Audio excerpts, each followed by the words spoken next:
What is intuition?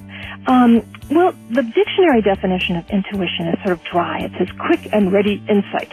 So that's kind of boring. But my favorite definition is by a 15-year-old girl, and she said, intuition is like when you know something, but like, where did it come from? That's my favorite definition. But I do think of it as our inner compass, and that, to pay attention to it, it just leads us in the right direction each time.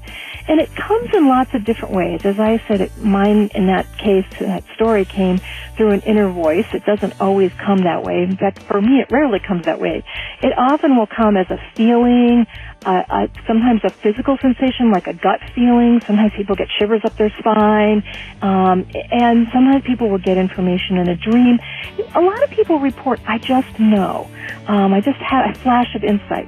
Actually, one of the more interesting ways, I think sometimes people just, can't relate to any of those ways of getting intuition. And really, quite basically, if you're feeling excited and enthusiastic about something, that's your intuition telling you to go in that direction. And conversely, if you're feeling drained or bored or enervated, that's also your intuition saying, don't go there or try to move away from that. In fact, the root of the word enthusiasm is from a Greek root, and it's literally God within, or guidance within. And so when you're paying attention to what you're enthusiastic about or even mildly interested in, that's your intuition saying, move more in that direction. So it's not even something that we have to develop. It's really just maybe listening and yeah, absolutely. We're feeling.